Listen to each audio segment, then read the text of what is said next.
ਨੀਤੀ ਆਯੋਗ है ਉਹਨੇ ਨਵੇਂ ਸਿਰੇ ਫਿਰ ਆਪਣੀਆਂ ਰਿਪੋਰਟਸ ਮੋਦੀ ਸਰਕਾਰ ਨੂੰ ਦੇਣੀਆਂ ਸ਼ੁਰੂ ਕਰ ਦਿੱਤੀਆਂ। ਉਹੀ ਕਾਨੂੰਨ ਦੁਬਾਰਾ ਫਿਰ ਲੈ ਕੇ ਆਉਣ ਦੀ ਤਿਆਰੀ ਉਹਨਾਂ ਦੀ ਹੈਗੀ ਆ, ਪਰ ਉਹ 24 ਦੀ ਇਲੈਕਸ਼ਨ ਤੋਂ ਬਾਅਦ ਆਉਣਗੇ। ਬਿੱਲ ਕਿਸ ਰੂਪ ਵਿੱਚ ਆ ਸਕਦੇ ਨੇ? ਪਹਿਲਾਂ 3 ਬਿੱਲ ਜ਼ਿਆਦਾ ਖਤਰਨਾਕ ਸੀ, ਜੇ ਦੁਬਾਰਾ ਆ ਗਏ ਉਹ ਜ਼ਿਆਦਾ ਖਤਰਨਾਕ ਹੋਣਗੇ। ਜਿਹੜੀਆਂ ਪਹਿਲੀਆਂ ਗਲਤੀਆਂ ਕੀਤੀਆਂ ਉਹ ਗਲਤੀਆਂ ਨੂੰ ਸੁਧਾਰ ਕੇ ਲਿਆਉਣਗੇ। ਅੱਜ ਮੈਂ ਕੁਝ ਕਹਿ ਨਹੀਂ ਸਕਦਾ ਵੀ ਬਿੱਲ ਕਿਵੇਂ ਆਉਣਗੇ।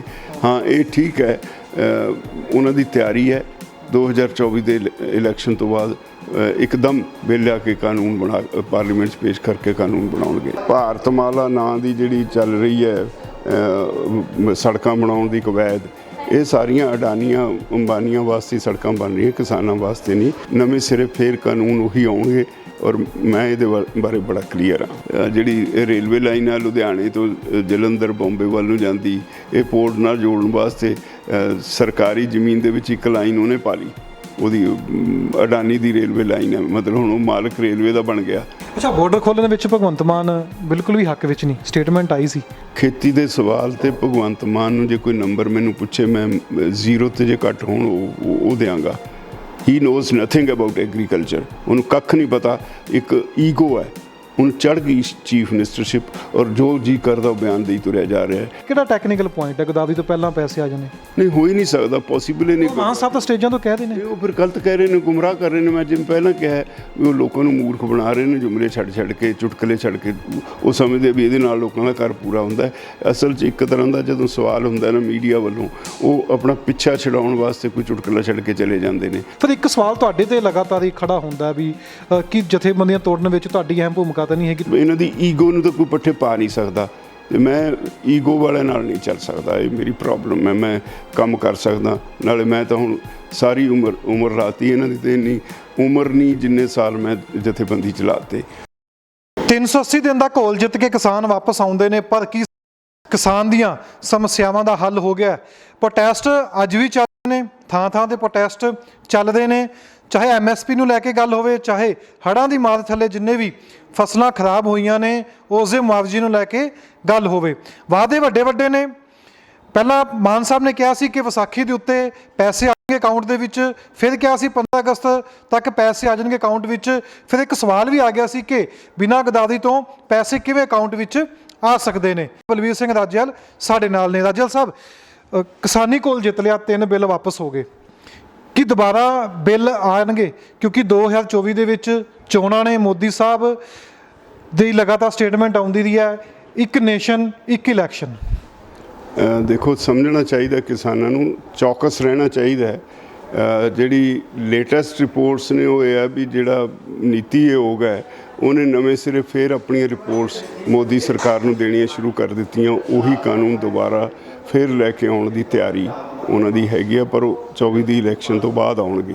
ਇਹ ਹਾਲੇ ਮੋਦੀ ਆਪਣੀ ਗੱਲ ਤੋਂ ਟਲਿਆ ਨਹੀਂ, ਕਾਰਪੋਰੇਟ ਐਗਰੀਕਲਚਰ ਵੱਲ ਨੂੰ ਵੱਧ ਰਹੇ ਨੇ। ਔਰ ਜਿੰਨਾ ਜਿਹੜਾ ਭਾਰਤਮਾਲਾ ਨਾਂ ਦੀ ਜਿਹੜੀ ਚੱਲ ਰਹੀ ਹੈ ਸੜਕਾਂ ਬਣਾਉਣ ਦੀ ਕਵਾਇਦ, ਇਹ ਸਾਰੀਆਂ ਅਡਾਨੀਆਂ ਅੰਬਾਨੀਆਂ ਵਾਸਤੇ ਸੜਕਾਂ ਬਣ ਰਹੀਆਂ, ਕਿਸਾਨਾਂ ਵਾਸਤੇ ਨਹੀਂ। ਸਾਡੇ ਲਈ ਤਾਂ ਵਾਹਗਾ ਬਾਰਡਰ ਬੰਦ ਹੈ। ਜੇ ਵਾਹਗਾ ਬਾਰਡਰ ਅੱਜ ਖੋਲ੍ਹ ਦੇਣ ਤਾਂ ਪਾਕਿਸਤਾਨ 'ਚ ਬਹੁਤ ਡਿਮਾਂਡ ਹੈ, ਅਨਾਜ ਹੈ ਨਹੀਂ, ਅਤੇ ਸਾਡੇ ਤਾਂ ਮੁੰਡੇ ਜਿਹੜੇ ਨੇ ਉਹ ਟਰਾਲੀਆਂ 'ਚ ਜਾ ਕੇ ਲਾਹੌਰ 'ਚ ਅਤੇ ਕਸੂਰ ਵਗੈਰਾ ਸਾਰੇ ਸ਼ਹਿਰਾਂ ਵਿੱਚ ਉੱਥੇ ਢੇਰੀਆਂ ਲਾ ਦੇਣਗੇ ਜਾ ਕੇ ਫਸਲ ਦੀਆਂ। ਪਰ ਸਰਕਾਰ ਦਾ ਮਨ ਕਿਸਾਨਾਂ ਨੂੰ ਲੁੱਟਣ ਦਾ। ਨਵੇਂ ਸਿਰੇ ਫੇਰ ਕਾਨੂੰਨ ਉਹੀ ਆਉਣਗੇ ਔਰ ਮੈਂ ਇਹਦੇ ਬਾਰੇ ਬੜਾ ਕਲੀਅਰ ਹਾਂ। ਪੰਜਾਬ ਦੀ ਗੱਲ ਕਰਨੀ ਹੈ ਤਾਂ ਜਥੇਬੰਦੀਆਂ ਅਲੱਗ-ਅਲੱਗ ਪ੍ਰੋਟੈਸਟ ਕਰ ਰਹੀਆਂ ਨੇ।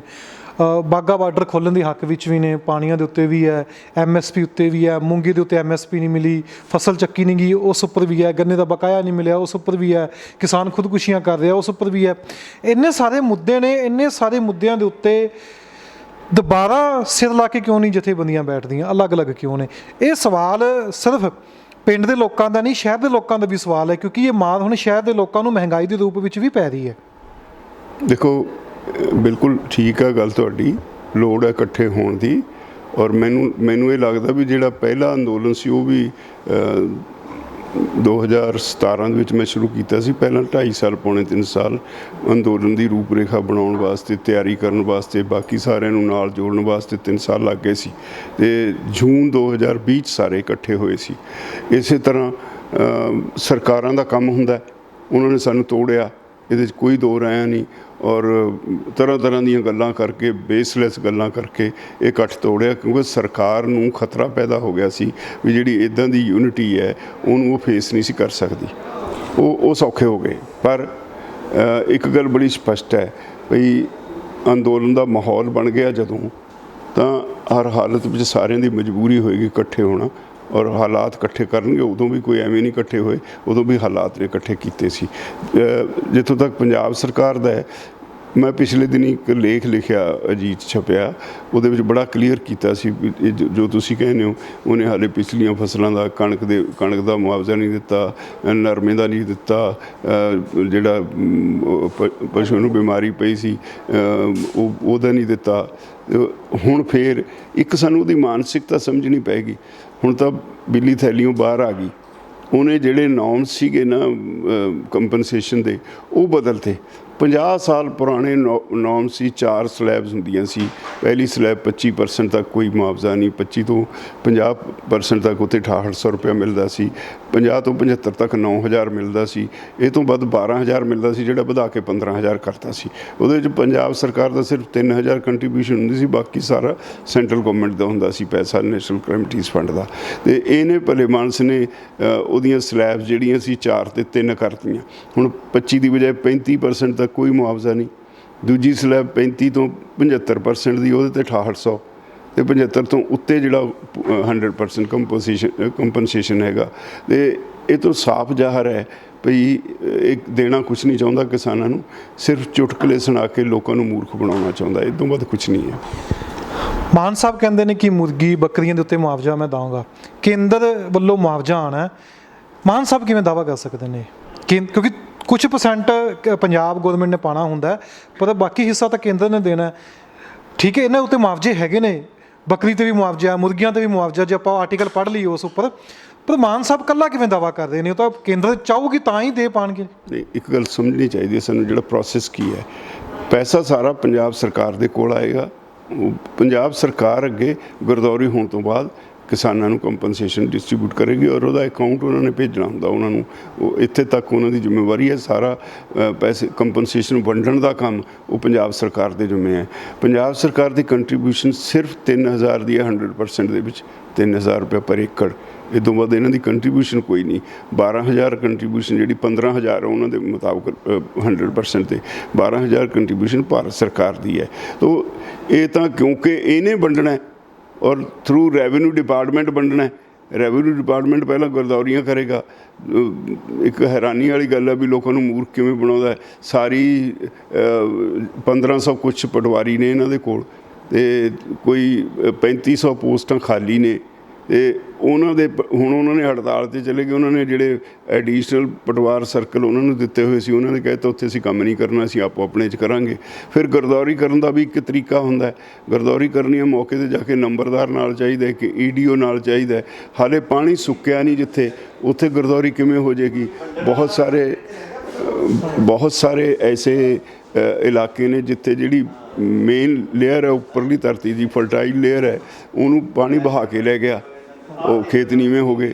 ਬਹੁਤ ਸਾਰੇ ਨੇ ਜਿੱਥੇ ਰੇਤ 6-6 ਫੁੱਟ ਜਮ੍ਹਾਂ ਗਈ, ਉਹਨਾਂ ਨੂੰ ਪੱਧਰੇ ਕਰਨਾ ਪੈਣਾ। ਮੈਨੂੰ ਤਾਂ ਲੱਗਦਾ ਨਹੀਂ ਵੀ ਇਹ ਜਿਹੜੇ ਕਿਸਾਨ ਨੇ 2-3 ਸਾਲ ਕੋਈ ਫਸਲ ਬੀਜ ਸਕਣਗੇ।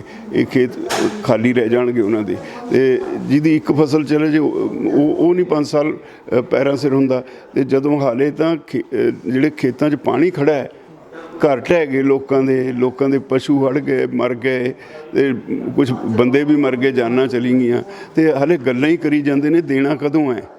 ਨਹੀਂ, ਰਾਜਲ ਸਾਹਿਬ, ਇੱਕ ਟੈਕਨੀਕਲ ਸਵਾਲ ਹੈ ਕਿ ਗਦਾਵਰੀ ਤੋਂ ਬਿਨਾਂ ਪੈਸੇ ਕਿਵੇਂ ਅਕਾਊਂਟ ਵਿੱਚ ਆ ਜਾਣਗੇ? ਮਾਨ ਸਾਹਿਬ ਨੇ ਪਹਿਲਾਂ ਕਿਹਾ ਸੀ ਕਿ ਵਿਸਾਖੀ 'ਚ ਪੈਸੇ ਆ ਜਾਣਗੇ। ਕਿਹੜੀ ਟੈਕਨੀਕਲ ਪੁਆਇੰਟ ਨਾਲ ਕਿਹਾ 15 ਅਗਸਤ ਤੱਕ ਪੈਸੇ ਆ ਜਾਣਗੇ? ਕਿਹੜਾ ਟੈਕਨੀਕਲ ਪੁਆਇੰਟ ਹੈ ਗਦਾਵਰੀ ਤੋਂ ਪਹਿਲਾਂ ਪੈਸੇ ਆ ਜਾਣੇ? ਨਹੀਂ, ਹੋ ਹੀ ਨਹੀਂ ਸਕਦਾ, ਪੋਸੀਬਲ ਹੀ ਨਹੀਂ। ਮਾਨ ਸਾਹਿਬ ਤਾਂ ਸਟੇਜਾਂ ਤੋਂ ਕਹਿ ਰਹੇ ਨੇ। ਉਹ ਫਿਰ ਗਲਤ ਕਹਿ ਰਹੇ ਨੇ, ਗੁੰਮਰਾਹ ਕਰ ਰਹੇ ਨੇ। ਮੈਂ ਜਿਵੇਂ ਪਹਿਲਾਂ ਕਿਹਾ ਵੀ ਉਹ ਲੋਕਾਂ ਨੂੰ ਮੂਰਖ ਬਣਾ ਰਹੇ ਨੇ, ਜੁਮਲੇ ਛੱਡ ਕੇ, ਚੁਟਕਲੇ ਛੱਡ ਕੇ। ਉਹ ਸਮਝਦੇ ਵੀ ਇਹਦੇ ਨਾਲ ਲੋਕਾਂ ਦਾ ਘਰ ਪੂਰਾ ਹੁੰਦਾ। ਅਸਲ 'ਚ ਇੱਕ ਤਰ੍ਹਾਂ ਦਾ ਜਦੋਂ ਸਵਾਲ ਹੁੰਦਾ ਨਾ ਮੀਡੀਆ ਵੱਲੋਂ, ਉਹ ਆਪਣਾ ਪਿੱਛਾ ਛਡਾਉਣ ਵਾਸਤੇ ਕੋਈ ਚੁਟਕਲਾ ਛੱਡ ਕੇ ਚਲੇ ਜਾਂਦੇ ਨੇ। ਬਾਅਦ 'ਚ ਲੋਕੀ ਦੇਖਦੇ ਰਹਿੰਦੇ ਨੇ ਵੀ ਕੀ ਕਹਿ ਗਿਆ। ਵੈਸੇ ਹੁਣ ਇਸ ਵੇਲੇ ਆਮ ਲੋਕਾਂ 'ਚ ਉਹਦੇ ਖਿਲਾਫ ਇਸ ਚੁਟਕਲਿਆਂ ਦੀ ਵਜ੍ਹਾ ਕਰਕੇ ਗੁੱਸਾ ਹੈ। ਤੁਸੀਂ ਹੋਰ ਛੱਡੋ, ਅਸੀਂ ਜੋ ਕਰਦੇ ਹਾਂ, ਅਸੀਂ ਤਾਂ ਭਾਈਚਾਰੇ ਦੀ ਸੇਵਾ ਸਾਡੀ, ਅਸੀਂ ਸਾਰੀਆਂ ਕਿਸਾਨ ਜਥੇਬੰਦੀਆਂ ਲੱਗੀਆਂ ਹੋਈਆਂ, ਉਹਨਾਂ ਨੇ ਜਿੱਥੇ ਹੜ੍ਹ ਆਏ ਨੇ ਉਹਨਾਂ ਨੇ ਲੰਗਰ ਪਹੁੰਚਾਏ ਨੇ, ਉਹਨਾਂ ਨੇ ਉੱਥੇ ਚਾਰਾ ਪਹੁੰਚਾਇਆ, ਉਹਨਾਂ ਨੇ ਜਾ ਕੇ ਉਹਨਾਂ ਦੀ ਮਦਦ ਕੀਤੀ ਹੈ, ਬੰਨ੍ਹ ਮਾਰੇ ਨੇ। ਅਤੇ ਸਰਕਾਰ ਦਾ ਕੀ ਹਾਲ ਹੈ, ਔਰ ਬਹੁਤ ਜਗ੍ਹਾ 'ਤੇ ਰਿਪੋਰਟਸ ਨੇ ਵੀ ਪੁਲਿਸ ਦੀਆਂ ਚੌਕੀਆਂ 'ਤੇ ਉਹ ਘੇਰ ਲੈਂਦੇ ਸੀ ਉਹਨਾਂ ਨੂੰ, ਜਦੋਂ ਕੋਈ ਲੰਗਰ ਲੈ ਕੇ ਜਾਂਦੇ ਸੀ ਜਾਂ ਦੁੱਧ ਲੈ ਕੇ ਜਾਂਦੇ ਸੀ, ਕਹਿੰਦੇ ਸੀ ਇੱਥੇ ਰੱਖ ਜਾਓ, ਅਸੀਂ ਭੇਜਾਂਗੇ। ਇਹਦਾ ਮਤਲਬ ਅਸੀਂ ਸਰਕਾਰ ਦੇ ਨਾਂ ਲਾ ਕੇ ਦੇਵਾਂਗੇ। ਸਰਕਾਰ ਨੇ ਆਪ ਤਾਂ ਕੁਝ ਕੀਤਾ ਨਹੀਂ, ਉਹਨਾਂ ਨੂੰ ਵੀ ਕਰਨ ਨਹੀਂ ਸੀ ਦਿੰਦੇ। ਤੋ ਇੱਦਾਂ ਦੀ ਸਰਕਾਰ ਤੋਂ ਕੀ ਉਮੀਦਾਂ ਨੇ? ਤੁਸੀਂ ਹੁਣੇ ਜ਼ਿਕਰ ਕੀਤਾ ਕਿ ਜਥੇਬੰਦੀਆਂ ਜੋ ਨੇ ਕੇਂਦਰ ਦੀ ਸਰਕਾਰ ਨੇ ਤੋੜ ਦਿੱਤੀਆਂ ਨੇ, ਪਰ ਉਸੇ ਪਿੱਛੇ ਸਵਾਲ ਆਉਂਦਾ, ਜਦੋਂ ਮੋਰਚਾ ਵਾਪਸ ਆਉਣਾ ਸੀ, ਅਖੀਰ ਤੁਸੀਂ ਸਪੀਚ ਕੀਤੀ ਸੀ, ਬੜੀ ਭਾਵੁਕ ਵਾਲੀ ਤੁਹਾਡੀ ਉਹ ਸਪੀਚ ਸੀ ਵੀ ਪੰਜਾਬ ਵਿੱਚ ਵਾਪਸ ਜਾਵਾਂਗੇ ਤਾਂ ਲੀਡਰਾਂ ਨੂੰ ਸਵਾਲ ਹੋਣਗੇ। ਜਦੋਂ ਤੁਸੀਂ ਇਲੈਕਸ਼ਨ ਵਿੱਚ ਚਲੇ ਜਾਂਦੇ ਹੋ, ਉਸ ਵਿੱਚ ਵੀ ਕਈ ਜਥੇਬੰਦੀਆਂ ਕਹਿ ਰਹੀਆਂ ਸਨ ਕਿ ਸਾਨੂੰ ਇਕੱਠੇ ਰਹਿਣਾ ਚਾਹੀਦਾ ਸੀ, ਇਲੈਕਸ਼ਨ ਨਹੀਂ ਲੜਨੇ ਚਾਹੀਦੇ ਸੀ, ਕਈ ਹੱਕ ਵਿੱਚ ਸਨ। ਫਿਰ ਇੱਕ ਸਵਾਲ ਤੁਹਾਡੇ 'ਤੇ ਲਗਾਤਾਰ ਹੀ ਖੜਾ ਹੁੰਦਾ ਵੀ ਕਿ ਜਥੇਬੰਦੀਆਂ ਤੋੜਨ ਵਿੱਚ ਤੁਹਾਡੀ ਅਹਿਮ ਭੂਮਿਕਾ ਤਾਂ ਨਹੀਂ ਹੈ ਕਿ ਤੁਸੀਂ ਕਿਉਂ ਚੋਣਾਂ ਲੜੀਆਂ? ਨਹੀਂ, ਇਹ ਇੱਕ ਟਰੈਪ ਸੀ ਜਿਹਦੇ ਵਿੱਚ ਮੈਂ ਆ ਕੇ ਮੈਂ ਇਲੈਕਸ਼ਨ ਲੜਨਾ ਬਿਲਕੁਲ ਨਹੀਂ ਸੀ ਚਾਹੁੰਦਾ। ਔਰ ਮੈਨੂੰ ਕੇਜਰੀਵਾਲ ਨੇ ਆਫਰ ਕੀਤਾ ਸੀ, ਸਾਰਿਆਂ ਨੂੰ ਕੀਤਾ ਸੀ ਵੀ ਸਾਰੇ ਆਓ, ਅਤੇ ਹਰਮੀਤ ਸਿੰਘ ਕਾਦੀਆਂ ਦੀ ਸੀਟ ਸ਼ੇਅਰਿੰਗ 'ਤੇ ਗੱਲਬਾਤ ਕਰਨ ਵਾਸਤੇ ਡਿਊਟੀ ਸੀ। 45 ਸੀਟਾਂ ਉਹਨੇ ਆਫਰ ਕੀਤੀਆਂ ਸੀ ਔਰ ਚੀਫ ਮਿਨਿਸਟਰਸ਼ਿਪ ਮੈਨੂੰ ਆਫਰ ਕੀਤੀ ਸੀ। ਇਹਨਾਂ ਨੇ ਜਦੋਂ ਸਾਰਿਆਂ ਨੇ ਕਿਹਾ ਵੀ ਨਹੀਂ ਅਸੀਂ ਉਹਦੇ ਨਾਲ ਸਮਝੌਤਾ ਨਹੀਂ ਕਰਨਾ, ਤਾਂ ਮੈਂ ਕਹਿ ਦਿੱਤਾ ਸੀ ਠੀਕ ਹੈ, ਮੈਂ ਤੁਹਾਡੇ ਨਾਲ ਸਹਿਮਤ ਹਾਂ, ਨਹੀਂ ਸਮਝੌਤਾ ਕਰਨਾ ਤਾਂ ਮੈਂ ਇਲੈਕਸ਼ਨ ਵੀ ਨਹੀਂ ਲੜਨੀ, ਮੈਂ ਸਾਰੀ ਉਮਰ ਨਹੀਂ ਇਲੈਕਸ਼ਨ ਲੜੀ, ਹੁਣ ਲੜ ਕੇ ਕੀ ਕਰੂੰ। ਫਿਰ ਇਹਨਾਂ ਨੇ ਮੀਟਿੰਗਾਂ ਮੇਰੇ ਤੋਂ ਬਿਨਾਂ ਚੋਰੀਆਂ ਕਰਕੇ ਤੈਅ ਕਰ ਲਿਆ ਬਈ ਇਲੈਕਸ਼ਨ ਲੜਨੀ ਹੈ, ਅਤੇ ਮੈਨੂੰ ਬੁਲਾ ਕੇ ਕਿਹਾ ਵੀ ਇਲੈਕਸ਼ਨ ਲੜਨੀ ਹੈ। ਮੈਂ ਕਿਹਾ ਦੱਸੋ ਕਿਹਦੀ ਮਦਦ ਕਰਨੀ ਹੈ, ਮੈਂ ਮਦਦ ਕਰ ਦਾਂਗਾ। ਜਦੋਂ ਮੈਂ ਕਿਹਾ ਮੈਂ ਨਹੀਂ ਲੜਨੀ, ਫਿਰ ਇਸ ਗੱਲ 'ਤੇ ਸ਼ੋਰ ਹੋਇਆ, ਮੈਨੂੰ ਜ਼ਬਰਦਸਤੀ ਕਿਹਾ ਗਿਆ ਤੂੰ ਲੜੇਂਗਾ। ਫਿਰ ਇਹਨਾਂ ਨੇ ਟਿਕਟਾਂ ਵੰਡੀਆਂ, ਇਹਨਾਂ ਨੇ ਸਾਰਿਆਂ ਦੇ ਕਾਗਜ਼ ਭਰਾਏ। ਕਾਗਜ਼ ਭਰਾਉਣ ਦੇ 10 ਦਿਨ ਬਾਅਦ ਮੈਨੂੰ ਕਹਿੰਦੇ ਨੇ ਵਿਡਰਾ ਕਰ ਲਓ। ਮੈਂ ਕਿਹਾ ਹੁਣ ਨਹੀਂ ਮੈਂ ਕਰਦਾ, ਮੈਨੂੰ ਤੁਹਾਡੇ ਨਾਲ ਮੈਨੂੰ ਜਿੱਦ ਹੈ, ਚਿਹੜਾ ਹੈ ਵੀ ਤੁਸੀਂ ਗਲਤ ਫੈਸਲੇ ਕਰੀ ਜਾ ਰਹੇ ਹੋ। ਔਰ ਮੈਂ ਜਿੱਦ 'ਚ ਇਲੈਕਸ਼ਨ ਲੜਿਆ, ਇਹਨਾਂ ਨੇ ਫਿਰ ਉਦੋਂ ਵਿਰੋਧ ਕੀਤਾ। ਅਤੇ ਮੇਰਾ ਆਪਣਾ ਕੁਛ ਨਹੀਂ ਸੀ, ਨਾ ਮੈਂ ਸਾਰੀ ਉਮਰ ਇਲੈਕਸ਼ਨ ਲੜਿਆ, ਨਾ ਮੈਂ ਇਹਨਾਂ ਨੇ ਲੜਾਇਆ, ਇਹਨਾਂ ਨੇ ਟਿਕਟਾਂ ਵੰਡੀਆਂ, ਇਹੀ ਮੁੱਕਰ ਕੇ ਭੱਜੇ। ਤੋ ਜਿਨ੍ਹਾਂ ਲੋਕਾਂ ਦਾ ਇਹੋ ਜਿਹਾ ਕਿਰਦਾਰ ਹੋਵੇ ਉਹਨਾਂ ਬਾਰੇ ਕੀ ਕਮੈਂਟ ਕਰੋਗੇ? ਨਹੀਂ, ਫਿਰ ਇਹੀ ਜਥੇਬੰਦੀਆਂ ਨੂੰ ਜੇ ਕੱਲ੍ਹ ਨੂੰ ਨਾਲ ਲੈ ਕੇ ਸੰਘਰਸ਼ ਕਰਨਾ ਪੈ ਗਿਆ ਫਿਰ ਕੀ ਕਰੋਗੇ, ਜਿਨ੍ਹਾਂ ਨਾਲ ਤੁਹਾਨੂੰ ਚਿੜ ਹੈ? ਇਹ ਮੈਨੂੰ ਤਾਂ ਚਿੜ ਇਹ ਹੈ ਵੀ ਉਹਨਾਂ ਨੇ ਸਾਰਾ ਕੁਛ ਗਲਤ ਕੀਤਾ। ਤੋ ਮੈਂ ਅਸੂਲ ਦਾ ਬੰਦਾ, ਮੈਂ ਲੋਕਾਂ ਨੂੰ ਤਿਆਰ ਕਰ ਰਿਹਾ। ਤੁਸੀਂ ਅੰਦਾਜ਼ਾ ਲਾਓ ਬਈ ਪਿਛਲੇ ਸਾਲ ਵੀ ਕੀਤਾ ਸੀ, ਕਿੱਥੇ ਰੈਲੀ ਕੀਤੀ ਸੀ, ਉਹਦੇ ਬਾਅਦ ਇਹਨਾਂ ਦੇ ਮੂੰਹ ਬੰਦ ਹੋ ਗਏ ਸੀ। ਅਤੇ ਐਤਕੀ ਫਿਰ 5 ਅਗਸਤ ਨੂੰ ਕੀਤੀ ਹੈ ਰੈਲੀ, ਰਿਕਾਰਡ ਗੈਦਰਿੰਗ ਸੀ। ਇਹ ਸਾਰੇ ਜਿੰਨਾ ਕਰਦੇ ਨੇ, ਔਰ ਮੈਂ ਕਲੇਮ ਕਰਦਾ ਵੀ ਮੇਰੀ ਜਥੇਬੰਦੀ ਇਕੱਲੀ ਹੋਈ ਜਿਹਦੇ 23 ਦੇ 23 ਜ਼ਿਲ੍ਹਿਆਂ ਵਿੱਚ ਯੂਨਿਟ ਨੇ। ਅਤੇ ਇਹ ਫਿਰ ਇਹਨਾਂ ਦੀ ਈਗੋ ਨੂੰ ਤਾਂ ਕੋਈ ਪੱਠੇ ਪਾ ਨਹੀਂ ਸਕਦਾ, ਅਤੇ ਮੈਂ ਈਗੋ ਵਾਲਿਆਂ ਨਾਲ ਨਹੀਂ ਚੱਲ ਸਕਦਾ। ਇਹ ਮੇਰੀ ਪ੍ਰੋਬਲਮ ਹੈ। ਮੈਂ ਕੰਮ ਕਰ ਸਕਦਾ, ਨਾਲੇ ਮੈਂ ਤਾਂ ਹੁਣ ਸਾਰੀ ਉਮਰ ਲਾਤੀ ਇਹਨਾਂ ਦੀ, ਅਤੇ ਇੰਨੀ ਉਮਰ ਨਹੀਂ ਜਿੰਨੇ ਸਾਲ ਮੈਂ ਜਥੇਬੰਦੀ ਚਲਾਤੇ। ਅੱਛਾ, ਮੈਂ ਕਈ ਜਥੇਬੰਦੀਆਂ ਦੇ ਆਗੂ ਨਾਲ ਗੱਲ ਕੀਤੀ ਹੈ, ਪ੍ਰਧਾਨ ਦੇ ਨਾਲ ਗੱਲ ਕੀਤੀ ਹੈ, ਉਹ ਖੁਦ ਔਨ ਰਿਕਾਰਡ ਮੇਰੇ ਅੱਗੇ ਕੈਮਰੇ ਅੱਗੇ ਕਹਿ ਕੇ ਗਏ ਨੇ ਕਿ ਅਸੀਂ ਰਾਜੇਵਾਲ ਸਾਹਿਬ ਕੋਲ ਜਾਂਦੇ ਹਾਂ। ਪਰ ਕਈ ਤੁਸੀਂ ਵੀ ਕਹਿੰਦੇ ਜਿੱਦ ਫੜੀ ਹੈ ਕਿ ਕਈ ਆਗੂਆਂ ਨੂੰ ਮੇਰੇ ਕੋਲ ਲੈ ਕੇ ਆਓ। ਮੈਂ ਹੁਣ ਨਾਮ ਤਾਂ ਨਹੀਂ ਲੈ ਸਕਦਾ ਕਿਹੜੇ ਆਗੂ ਨੇ, ਪਹਿਲਾਂ ਬੈਠ ਕੇ ਗੱਲ ਹੋਏਗੀ ਤਾਂ ਮੈਂ ਅੱਗੇ ਜਾ ਕੇ ਸਮਝੌਤਾ ਕਰਾਂਗਾ, ਤੁਹਾਡੇ ਨਾਲ ਚੱਲਾਂਗਾ। ਨਹੀਂ, ਉਹ ਝੂਠ ਬੋਲਦੇ ਨੇ, ਨਾ ਮੇਰੇ ਕੋਲ ਕੋਈ ਆਇਆ, ਨਾ ਇਸ ਤਰ੍ਹਾਂ ਦੀ ਕੋਈ ਗੱਲ ਹੋਈ। ਮੈਂ ਇੱਕ ਵੀਡੀਓ ਦੇਖੀ ਹੈ, ਮੈਨੂੰ ਅਫਸੋਸ ਹੈ ਵੀ ਲੋਕ ਕਿੱਡਾ ਵੱਡਾ ਝੂਠ ਵੀ ਬੋਲਦੇ ਨੇ। ਜਿਹੜਾ ਬੰਦਾ ਮੇਰੇ ਕੋਲ ਇੱਕ ਵਾਰੀ ਵੀ ਨਹੀਂ ਆਇਆ, ਉਹ ਕਹੇ ਮੈਂ 3 ਵਾਰੀ ਜਾ ਆਇਆ ਜੀ, ਉਹ ਕਹਿੰਦਾ ਜੀ ਪਹਿਲਾਂ 16 ਜਥੇਬੰਦੀਆਂ ਨੂੰ ਮੇਰੇ ਨਾਲ ਲਿਆਓ। ਫਿਰ ਇੱਦਾਂ ਦੀ ਕਦੀ ਗੱਲ ਹੀ ਨਹੀਂ ਹੋਈ, ਕਿਤੇ ਸਾਬਤ ਤਾਂ ਕਰੇ। ਤੋ ਇਹ ਇੱਦਾਂ ਦੇ ਝੂਠ ਮਾਰਿਆ ਕਦੇ ਜਥੇਬੰਦੀਆਂ ਦੇ ਵਿੱਚ ਨਹੀਂ ਚੱਲਦਾ। ਔਰ ਜੇ ਕੋਈ ਕਹੇ ਵੀ ਮੈਂ ਬੜਾ ਉੱਚਾ ਬੋਲ ਕੇ ਨੈਸ਼ਨਲ ਲੀਡਰ ਬਣ ਜੂ, ਇੱਦਾਂ ਕੋਈ ਲੀਡਰ ਨਹੀਂ ਬਣਦਾ। ਲੀਡਰ ਤੁਹਾਡੇ ਕੰਮ ਨੇ, ਤੁਹਾਨੂੰ ਲੀਡਰੀ ਦੇਣੀ ਹੈ। ਜੇ ਲੋਕਾਂ ਦੇ ਵਿੱਚ ਮਕਬੂਲ ਹੋਵੋਗੇ ਤੁਸੀਂ ਲੀਡਰ ਆਪਣੇ ਆਪ ਬਣ ਜਾਓਗੇ। ਅਤੇ ਮੈਨੂੰ ਹੁਣ ਇਸ ਉਮਰ 'ਚ ਬਹੁਤੀ ਲੀਡਰੀ ਕਰਨ ਦੀ ਭੁੱਖ ਨਹੀਂ ਹੈ। ਮੈਂ ਤਾਂ ਆਪਣੀ ਜ਼ਿੰਦਗੀ ਹੰਢਾ ਲਈ। ਅਤੇ ਇਹਨਾਂ ਲੋਕਾਂ ਨੂੰ ਮੈਂ ਇਹੀ ਕਹੂੰਗਾ ਵੀ ਤੁਸੀਂ ਮੇਰੇ ਬੇਟੇ ਤੋਂ ਘੱਟ ਉਮਰ ਦੇ ਨੇ, ਅਤੇ ਵੀ ਤੁਸੀਂ ਥੋੜ੍ਹਾ ਜਿਹਾ ਬੰਦੇ ਬਣੋ। ਜੇ ਕਿਸਾਨਾਂ ਦੀ ਜ਼ਿੰਮੇਵਾਰੀ ਚੱਕੀ ਹੈ ਤਾਂ ਜ਼ਿੰਮੇਵਾਰੀ ਨਾਲ ਗੱਲ ਕਰਨੀ ਸਿੱਖੋ। ਇੱਕ ਆਖਰੀ ਸਵਾਲ ਹੈ, ਕਿਸ ਰੂਪ ਦੇ ਵਿੱਚ ਬਿੱਲ ਆ ਸਕਦੇ ਨੇ? ਅਦਾਨੀਆਂ ਦੇ ਕਿੰਨੇ ਸੈਲੋ ਪੰਜਾਬ ਦੇ ਵਿੱਚ ਆ ਚੁੱਕੇ ਨੇ, ਕੀ ਹੁਣ ਵੀ ਕਿਸਾਨ ਜੋ ਹੈ ਅਦਾਨੀਆਂ ਦੇ ਸੈਲੋ 'ਤੇ ਜਾ ਕੇ ਹੀ ਫਸਲ ਸੁੱਟੇਗਾ? ਕਿਵੇਂ ਘੇਰਾ ਪਾਇਆ ਜਾ ਰਿਹਾ? ਆਪਾਂ ਨੂੰ ਪਤਾ ਪਹਿਲਾਂ ਫ੍ਰੀ ਕਹਿੰਦੇ ਨੇ, ਬਾਅਦ 'ਚ ਉਸੇ ਫ੍ਰੀ ਦੇ ਹਿਸਾਬ ਦੇ ਨਾਲ ਪੈਸੇ ਵੀ ਡਬਲ ਵਸੂਲੇ ਜਾਂਦੇ ਨੇ। ਕਿੱਦਾਂ ਇਸ ਤੋਂ ਛੁਟਕਾਰਾ ਪਾਇਆ ਜਾਏਗਾ? ਜਾਂ ਮੰਨ ਲਈਏ ਕਿ ਪ੍ਰਾਈਵੇਟ ਕਰਨ ਤਾਂ ਹੋ ਕੇ ਦੇਣਾ ਜਿਵੇਂ ਬਾਕੀ ਦੇਸ਼ਾਂ ਦੇ ਵਿੱਚ? ਨਹੀਂ, ਬਾਕੀ ਦੇਸ਼ਾਂ ਵਿੱਚ ਸਫਲ ਨਹੀਂ ਹੋਏ ਉਹ। ਸਭ ਤੋਂ ਪਹਿਲਾਂ ਇਹੀ ਖੇਡ ਉਹਨਾਂ ਨੇ ਅਮਰੀਕਾ 'ਚ ਨਿਕਸਨ ਦੇ ਵੇਲੇ ਖੇਡੀ, ਜਦੋਂ ਰਾਸ਼ਟਰਪਤੀ ਨਿਕਸਨ ਸੀ, ਔਰ ਉੱਥੇ ਛੋਟੇ ਕਿਸਾਨ ਸੀ ਸਾਰੇ ਖਤਮ ਹੋ ਗਏ, ਉਹਦੇ ਨਾਲ ਅਨਐਮਪਲੋਇਮੈਂਟ ਜਨਰੇਟ ਹੋਈ, ਖੇਤੀ ਦਾ ਕੁਝ ਬਣਿਆ ਨਹੀਂ, ਕਾਰਪੋਰੇਟਾਈਜੇਸ਼ਨ ਹੋ ਗਈ ਖੇਤੀ ਦੀ। ਪਰ ਹੁਣ ਇਹ ਸਾਡੇ ਹੁਣ ਸ਼ੁਰੂ ਕਰਨ ਲੱਗੇ ਨੇ। ਸਾਡੇ ਕੋਲ 86% ਫਾਰਮ ਪਾਪੂਲੇਸ਼ਨ ਐਸੀ ਹੈ ਜਿਹਦੇ ਕੋਲ ਬਿਲੋ 5 ਏਕੜ ਜ਼ਮੀਨ ਹੈ, ਅਤੇ 10 ਏਕੜ ਤੋਂ ਘੱਟ ਵਾਇਬਿਲਿਟੀ ਨਹੀਂ ਹੈ, ਫਿਰ ਉਹ ਜ਼ਮੀਨ ਠੇਕੇ 'ਤੇ ਲੈ ਕੇ ਖੇਤੀ ਕਰਦੇ ਆ। ਅਤੇ ਇਹ ਮੈਨੂੰ ਇਹ ਯਕੀਨ ਹੈ, ਜਿਸ ਤਰ੍ਹਾਂ ਦੀਆਂ ਮੇਰੇ ਕੋਲ ਰਿਪੋਰਟਸ ਨੇ, ਜਿਸ ਤਰ੍ਹਾਂ ਦੇ ਮੇਰੇ ਕੋਲ ਡਾਕੂਮੈਂਟ ਆਏ ਨੇ, CACP ਦੀਆਂ ਰਿਪੋਰਟਾਂ ਨੇ, ਅਤੇ ਜਿਹੜਾ ਹੈਗਾ ਨੀਤੀ ਆਯੋਗ ਉਹਦੇ ਚੇਅਰਮੈਨ ਸਾਹਿਬ ਤਾਂ ਬਹੁਤ ਹੀ ਜ਼ਿਆਦਾ ਇੰਟਰਸਟਿਡ ਨੇ। ਅੱਗੇ ਵੀ ਉਹਨਾਂ ਨੇ ਤਿਆਰ ਕਰਕੇ ਦਿੱਤਾ ਸੀ ਮਸੌਦਾ ਕਾਨੂੰਨਾਂ ਦਾ। ਉਹ ਕਾਨੂੰਨ ਨਵੇਂ ਸਿਰੇ ਆਉਣਗੇ 2024 ਦੀ ਇਲੈਕਸ਼ਨ ਤੋਂ ਫੌਰਨ ਬਾਅਦ। ਟੋਟਲ ਕਾਰਪੋਰੇਟਾਈਜੇਸ਼ਨ ਖੇਤੀ ਦੀ ਕਰਨਾ ਉਹ ਚਾਹੁੰਦੇ ਨੇ। ਹਾਂ, ਹੁਣ ਇਹ ਕੀ ਹੁੰਦਾ 24 ਦੀ ਇਲੈਕਸ਼ਨ, ਇੱਕ ਤਾਂ ਇਹ ਬੜਾ ਸਵਾਲੀਆ ਨਿਸ਼ਾਨ ਹੈ, ਉਹ ਤੋਂ ਬਾਅਦ ਪਤਾ ਲੱਗੇਗਾ। ਦੂਸਰੀ ਗੱਲ, ਜੇ ਕਿਸਾਨੀ ਨੇ ਬਚਣਾ ਹੈ ਤਾਂ ਖੇਤੀ ਦੀ ਕਾਰਪੋਰੇਟੇਸ਼ਨ ਨਾਲ ਉਹਨਾਂ ਦਾ ਕੋਈ ਬਚਾਓ ਨਹੀਂ। ਅਨਐਮਪਲੋਇਮੈਂਟ ਜਨਰੇਟ ਹੋਏਗੀ। ਆਲਰੇਡੀ ਪੰਜਾਬ ਵਿੱਚ ਐਡਾ ਬੇਵਿਸ਼ਵਾਸੀ ਦਾ ਮਾਹੌਲ ਹੈ। ਸਾਡੀ ਨਵੀਂ ਜਨਰੇਸ਼ਨ ਖੇਤੀ ਕਰਨ ਨੂੰ ਤਿਆਰ ਨਹੀਂ। ਸਾਡੀ ਨਵੀਂ ਜਨਰੇਸ਼ਨ ਬਾਹਰ ਨੂੰ ਭੱਜੀ ਜਾ ਰਹੀ ਹੈ। ਸਾਡੇ ਕੋਲ ਮੈਨੂੰ ਤਾਂ ਲੱਗਦਾ ਵੀ ਸਾਡੀ ਤਾਂ ਡੈਮੋਗ੍ਰਾਫੀ ਬਦਲ ਜਾਏਗੀ ਪੰਜਾਬ ਦੀ। ਜਿਸ ਤਰ੍ਹਾਂ ਦਾ ਪੰਜਾਬ ਹੈ ਨੇ ਉੱਦਾਂ ਦਾ ਪੰਜਾਬ ਰਹਿਣਾ ਨਹੀਂ। ਬਹੁਤ ਸਵਾਲ ਨੇ, ਬਹੁਤ ਗੰਭੀਰ ਸਵਾਲ ਨੇ, ਔਰ ਲੋਕਾਂ ਨੂੰ ਬੈਠ ਕੇ ਸੋਚਣਾ ਚਾਹੀਦਾ। ਅਦਾਨੀਆਂ ਨੇ ਹੁਣ ਕਿੰਨੇ ਸੈਲੋ ਬਣਾ ਲਏ ਨੇ ਜਾਂ ਮੰਡੀਆਂ ਬਣਾ ਲਈਆਂ ਨੇ? ਦੇਖੋ ਜੀ, 24 ਉਹਨਾਂ ਨੂੰ ਪਹਿਲਾਂ ਮਿਲੇ ਸੀ, 45 ਹੁਣ ਉਹਨਾਂ ਨੂੰ ਰੀਸੈਂਟਲੀ ਹੋਰ ਮਿਲ ਗਏ। ਔਰ ਇਹ ਹੈਗਾ ਇੱਕ ਆਈ ਓਪਨਰ, ਜਿਹੜੀ ਰੇਲਵੇ ਲਾਈਨ ਆ ਲੁਧਿਆਣੇ ਤੋਂ ਜਲੰਧਰ ਬੰਬੇ ਵੱਲ ਨੂੰ ਜਾਂਦੀ, ਇਹ ਪੋਰਟ ਨਾਲ ਜੋੜਨ ਵਾਸਤੇ ਸਰਕਾਰੀ ਜ਼ਮੀਨ ਦੇ ਵਿੱਚ ਇੱਕ ਲਾਈਨ ਉਹਨੇ ਪਾ ਲਈ। ਉਹਦੀ ਅਡਾਨੀ ਦੀ ਰੇਲਵੇ ਲਾਈਨ ਹੈ, ਮਤਲਬ ਹੁਣ ਉਹ ਮਾਲਕ ਰੇਲਵੇ ਦਾ ਬਣ ਗਿਆ, ਅਤੇ ਇੱਥੋਂ ਤੇ ਉਹਨੂੰ ਕੋਈ ਮੁਸ਼ਕਿਲ ਨਾ ਆਏ ਉਹਦੇ ਵਾਸਤੇ ਹੀ ਆ ਜਿਹੜੀ ਭਾਰਤਮਾਲਾ ਸੜਕਾਂ ਨੇ। ਅਸਲ 'ਚ ਮਿਡਲ ਈਸਟ ਨਾਲ ਜੋੜਨ ਵਾਸਤੇ ਇਹ ਸੜਕਾਂ ਬਣ ਰਹੀਆਂ ਨੇ ਸਾਰੀਆਂ ਬਾਈ ਰੋਡ। ਸਾਡੇ ਕੋਲ ਅੱਜ ਵੀ ਜੇ ਜਿਹੜਾ ਐਕਸਪੋਰਟ ਖੋਲ੍ਹ ਦੇਣ, ਵਪਾਰ ਖੋਲ੍ਹ ਦੇਣ, ਬਾਰਡਰ ਖੋਲ੍ਹ ਦੇਣ, ਤਾਂ ਮਿਡਲ ਈਸਟ ਕੰਟਰੀ ਸਾਡੇ ਕੋਲੋਂ ਅਨਾਜ ਮੰਗਦੇ ਨੇ। ਉਹ 20 ਸਾਲ ਦਾ ਸੌਦਾ ਕਰਨ ਨੂੰ ਤਿਆਰ ਨੇ। 20 ਸਾਲ ਸਾਨੂੰ ਸਪਲਾਈ ਦਿਓ, ਅਤੇ ਪੰਜਾਬ ਤਾਂ ਮੁੜ ਕੇ ਸੋਨੇ ਦੀ ਚਿੜੀ ਬਣ ਸਕਦਾ ਹੈ ਜੇ ਇਹ ਬਾਰਡਰ ਖੋਲ੍ਹ ਦਿੰਦੇ ਨੇ ਤਾਂ। ਅੱਛਾ, ਬਾਰਡਰ ਖੋਲ੍ਹਣ ਦੇ ਵਿੱਚ ਭਗਵੰਤ ਮਾਨ ਬਿਲਕੁਲ ਵੀ ਹੱਕ ਵਿੱਚ ਨਹੀਂ। ਸਟੇਟਮੈਂਟ ਆਈ ਸੀ, ਆਪਣੇ CM ਹੱਕ ਵਿੱਚ ਨਹੀਂ ਹੈਗੇ, ਲੋਕ ਕਈ ਹੱਕ ਵਿੱਚ ਹੈਗੇ ਨੇ। ਫਿਰ ਸਿਆਸਤ ਖੜੀ ਹੋ ਜਾਂਦੀ ਹੈ, ਨਹੀਂ ਬਾਰਡਰ ਖੋਲ੍ਹਣੇ। ਚਾਹੇ ਕਰਾਚੀ ਤੋਂ ਸਮਾਨ ਵਾਇਆ ਬੰਬੇ ਆ ਸਕਦਾ, ਪਰ ਇੱਥੋਂ ਨਹੀਂ ਜਾ ਸਕਦਾ। ਖੇਤੀ ਦੇ ਸਵਾਲ 'ਤੇ ਭਗਵੰਤ ਮਾਨ ਨੂੰ ਜੇ ਕੋਈ ਨੰਬਰ ਮੈਨੂੰ ਪੁੱਛੇ, ਮੈਂ 0 ਤੇ ਜੇ ਘੱਟ ਹੋਣ ਉਹ ਦਿਆਂਗਾ। ਹੀ ਨੋਜ਼ ਨਥਿੰਗ ਅਬਾਊਟ ਐਗਰੀਕਲਚਰ। ਉਹਨੂੰ ਕੱਖ ਨਹੀਂ ਪਤਾ। ਇੱਕ ਈਗੋ ਹੈ, ਹੁਣ ਚੜ੍ਹ ਗਈ ਚੀਫ ਮਿਨਿਸਟਰਸ਼ਿਪ, ਔਰ ਜੋ ਜੀ ਕਰਦਾ ਉਹ ਬਿਆਨ ਦੇਈ ਤੁਰਿਆ ਜਾ ਰਿਹਾ ਹੈ। ਜੇ ਤੁਸੀਂ ਮੈਨੂੰ ਦੱਸੋ ਜੀ, ਇਸ ਵੇਲੇ ਇਹਨਾਂ ਨੇ ਐਕਸਪੋਰਟ 'ਤੇ ਪਾਬੰਦੀ ਲਾਤੀ ਬਾਸਮਤੀ ਦੀ, ਕਿਸਾਨਾਂ ਨੂੰ ਰਗੜਾ ਲੱਗੇਗਾ। ਜੇ ਐਕਸਪੋਰਟ ਖੁੱਲ੍ਹੇਗੀ ਤਾਂ ਕਿਸਾਨਾਂ ਦਾ ਭਲਾ ਹੁੰਦਾ ਹੈ। ਅਤੇ ਭਗਵੰਤ ਮਾਨ ਇਸ ਐਕਸਪੋਰਟ ਬੈਨ ਕਰਨ ਦੇ ਹੱਕ 'ਚ ਹੈ। ਫਿਰ ਇਹਦਾ ਮਤਲਬ ਤਾਂ ਇਹੀ ਲਵਾਂਗੇ ਵੀ ਇੱਥੋਂ ਐਕਸਪੋਰਟ ਨਹੀਂ ਹੋਊਗੀ, ਫਿਰ ਉਹ ਤਾਂ ਇਹਦੇ ਹੱਕ 'ਚ ਹੈ। ਇਹਦਾ ਮਤਲਬ ਕਿਸਾਨਾਂ ਦਾ ਗਲ ਵੱਢਣਾ ਚਾਹੁੰਦਾ ਹੈ। ਅਤੇ ਗਲਤੀ ਹੋ ਗਈ ਪੰਜਾਬ ਦੇ ਲੋਕਾਂ ਕੋਲੋਂ ਉਹਨੂੰ ਚੀਫ ਮਿਨਿਸਟਰ ਬਣਾ ਕੇ। ਲੋਕ ਪਹਿਲਾਂ ਹੀ ਬਹੁਤ ਪਛਤਾ ਰਹੇ ਨੇ, ਉਹਨੂੰ ਆਪਣੇ ਆਪ ਨੂੰ ਸੁਧਾਰਨਾ ਚਾਹੀਦਾ ਹੈ। ਅੱਛਾ, ਆਖਰੀ ਕਮੈਂਟ ਕਰਨਾ, ਬਿੱਲ ਕਿਸ ਰੂਪ ਵਿੱਚ ਆ ਸਕਦੇ ਨੇ? ਪਹਿਲਾਂ 3 ਬਿੱਲ ਜ਼ਿਆਦਾ ਖਤਰਨਾਕ ਸੀ, ਜੇ ਦੁਬਾਰਾ ਆ ਗਏ ਉਹ ਜ਼ਿਆਦਾ ਖਤਰਨਾਕ ਹੋਣਗੇ। ਦੇਖੋ, ਜੋ ਕੁਛ ਉਹਨਾਂ ਨੇ ਪਹਿਲਾਂ ਕੀਤਾ, ਹੁਣ ਉਹ ਨਵਾਂ ਜਿਹੜੀਆਂ ਪਹਿਲੀਆਂ ਗਲਤੀਆਂ ਕੀਤੀਆਂ ਉਹ ਗਲਤੀਆਂ ਨੂੰ ਸੁਧਾਰ ਕੇ ਲਿਆਉਣਗੇ। ਅੱਜ ਮੈਂ ਕੁਝ ਕਹਿ ਨਹੀਂ ਸਕਦਾ ਵੀ ਬਿੱਲ ਕਿਵੇਂ ਆਉਣਗੇ। ਹਾਂ, ਇਹ ਠੀਕ ਹੈ, ਉਹਨਾਂ ਦੀ ਤਿਆਰੀ ਹੈ। 2024 ਦੇ ਇਲੈਕਸ਼ਨ ਤੋਂ ਬਾਅਦ ਇੱਕਦਮ ਬਿੱਲ ਲਿਆ ਕੇ ਕਾਨੂੰਨ ਬਣਾ ਪਾਰਲੀਮੈਂਟ 'ਚ ਪੇਸ਼ ਕਰਕੇ ਕਾਨੂੰਨ ਬਣਾਉਣਗੇ। ਨਹੀਂ, ਇਹ ਵੀ ਕਿਤੇ ਨਾ ਕਿਤੇ ਸਵਾਲ ਹੋਊਗਾ, ਕਾਂਗਰਸ ਆਏਗੀ ਕਿ ਭਾਜਪਾ, ਜੇ ਦੋਨੋਂ 'ਚ ਕੋਈ ਵੀ ਆ ਗਿਆ ਤਾਂ ਬਿੱਲ ਆਉਣਗੇ? ਨਹੀਂ, ਇਹ ਕੋਈ ਜ਼ਰੂਰੀ ਨਹੀਂ ਹੈ। ਜਿਹੜੇ ਦੂਸਰੇ ਆਪੋਜੀਸ਼ਨ ਵਾਲੇ ਨੇ ਉਹਨਾਂ ਨੂੰ 100 ਵਾਰੀ ਸੋਚਣਾ ਪਏਗਾ ਵੀ ਜਿਹੜੀ ਪਹਿਲੀ ਐਜੀਟੇਸ਼ਨ ਇੱਦਾਂ ਦੀ ਅਸੀਂ ਫੇਸ ਕਰ ਲਾਂਗੇ।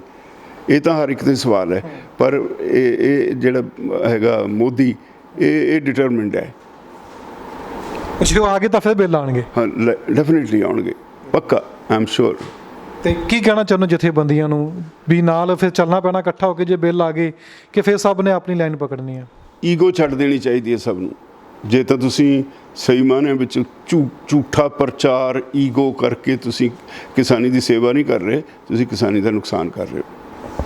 ਤੁਸੀਂ ਸਾਰੀ ਗੱਲਬਾਤ ਸੁਣੀ ਹੈ। ਸਾਡੇ ਨਾਲ ਮੌਜੂਦ ਸਨ ਬਲਬੀਰ ਸਿੰਘ ਰਾਜੇਵਾਲ। ਕਾਫੀ ਇਹਨਾਂ ਨੇ ਅਹਿਮ ਗੱਲਾਂ ਕੀਤੀਆਂ ਨੇ। ਸਭ ਤੋਂ ਅਹਿਮ ਗੱਲ ਇਹ ਕਹਿੰਦੇ ਨੇ ਕਿ 24 ਤੋਂ ਬਾਅਦ ਜੇ ਮੋਦੀ ਸਾਹਿਬ ਆ ਗਏ ਤਾਂ ਤਿਆਰ ਰਹਿਣ, ਬਿੱਲ ਨਵੇਂ ਰੂਪ ਵਿੱਚ ਵੀ ਆ ਸਕਦੇ ਨੇ। ਤੇ ਜੇ ਕਾਂਗਰਸ ਆ ਗਈ ਫਿਰ ਸ਼ਾਇਦ ਸੋਚਿਆ ਜਾ ਸਕਦਾ ਹੈ ਜਾਂ ਸੋਚੇਗੀ ਕਾਂਗਰਸ ਕੀ ਕਰਨਾ ਹੈ।